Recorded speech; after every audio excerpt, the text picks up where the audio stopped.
Gününüz xeyirli olsun dəyərli izləyicilər. Bu videonu maksimum paylaşın, zəhmət olmasa. Dəhşətli bir məlumatdır. Dünən əmim oğlu Eltan Salmanovun başına belə bir hadisə gəlib. Demək, dəyərli izləyicilər, axşam saatlarında dırnaqarası dostu tərəfindən bir mesaj gəlir. Mesajın profil fotosuna baxanda yazan şəxsin dostunun fotosunu görür əmim oğlu Eltan Salmanov. Dərhal, yəni inanır, yəni aşağı eləyib WhatsApp nömrəsinə baxmır. Və aşağıda ad bildiriş yeri var. Orada bir mebel şirkətində işlədiyi də qeyd olunur həmin şəxsin və bunun realda da dostu həmin mebel şirkətində çalışır, fəaliyyət göstərir. Əmim oğluna yazır ki, Eltan, mənə zəhmət olmasa başım dərdə düşüb, problemim var, 200 manat pul vur təcili, evə gələndə qaytaracağam. Əmim oğlu da buna inanır və həmin pulu həmin bank hesabına, onun göndərdiyi bank hesabına göndərir. Üstündən bir qədər keçəndən sonra bir də daha bir 100 manat lazım olduğunu deyir və əmim oğlu yenə 100 manat vuraraq həmin karta pul göndərir. Və bir qədər keçdikdən sonra arada mesajlarda zarafat eləyir. Bu problemdən inşallah xilas olun, sənə qonaqlıq verəcəm, yeyib içəcəyik, inşallah yaxşı olacaq.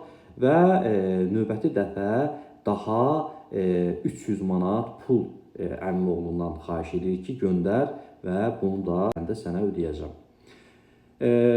Eltan Salmanov bir qədər şübhələnir və həmin nömrəyə zəng eləmək istəyir. Zəng eləyəndə dostu, dırnaqarası dostu telefonu açmır. Telefonu açmır, deyir danışa bilmirəm, yalnız yazışa bilərik. Nə lazımdırsa yaz mənə, zəhmət olmasa elə bir yerdəyəm ki, danışmağa imkan vermirlər. Dərhal Eltan bu barədə 102 xidmətinə zəng edir. Bir qədər keçdikdən sonra da o yazmağa davam edir. Həmin dost ki, bəs nə oldu? Arxadan göndərdiyin 300 manat nə oldu? Gəlib çatmayıb. Və hələ də bu saata qədər həmin şəxslə yazışmanı davam etdirir. O şəxs də elə bilir ki, Eltan Salmanov onun yalanını, ondan şübhələnməyib.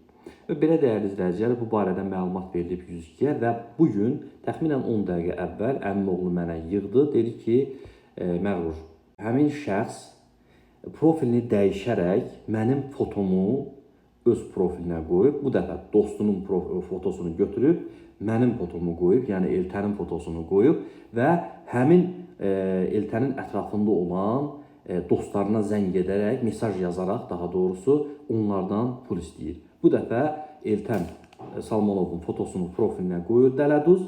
Eltanın ətrafında olan nə qədər şəxs varsa, onlara bir mesaj yazır ki, başım dərddədir, mənə pul göndər. Bax, belə dəyərli izləyicilər, maksimum ehtiyatlı olaraq profil fotosuna baxmaqla keçməyək. Demək, dələduzlar bu cür variantlara, çirkin variantlara əl atırlar.